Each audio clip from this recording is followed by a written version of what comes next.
John 6:45 says we're taught by God, and I want you to know in this season, all I know to teach you is what I'm being taught. And it's an absolute joy to talk to you today about being focused on the Lord.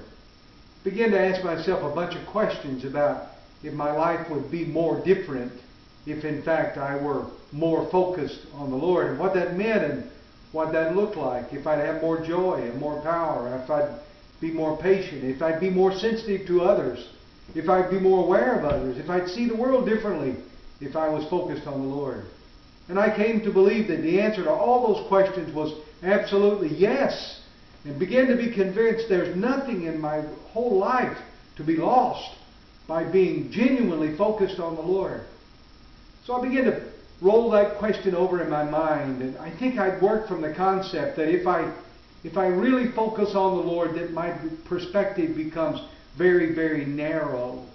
It's like I could see the cross and I could see Jesus, but I literally see Him but not the rest of the world. And so everything became very limited and narrow, and I began to understand through the Word and through the Spirit that focusing on the Lord, in fact, is never limiting, but it's always expanding. E. Stanley Jones said the best thing about Christianity is that we are absolutely exposed to the most unbelievable stimulation in all the world, morally and intellectually and spiritually and physically, in every way. And that stimulation comes through the person of the Holy Spirit. What a great joy.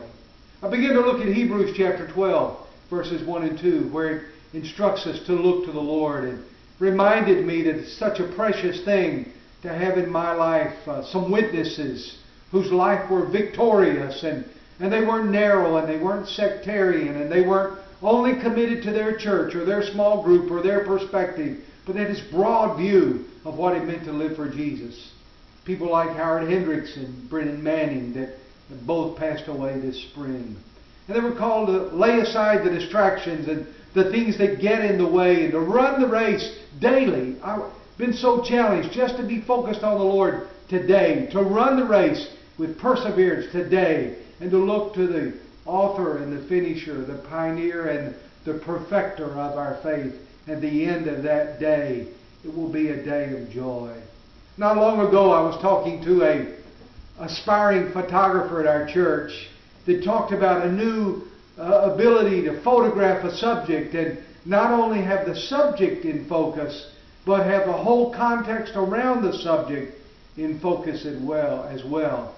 It's called HDR photography, and I begin to realize that's a picture of spirituality, where I don't only see Jesus, but I see the whole world through Jesus' eyes. My desire is that He would absolutely explode in me the ability to see all of life through His eyes, as I learn to focus on Him, as I learn to walk with Him every single day. May you, this week, walk in the glorious reality of the focus of Jesus in your life. May it not be limiting, but may it be expanding in every way.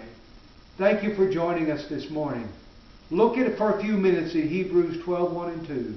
And thanks again for being with us for just the meat and potatoes.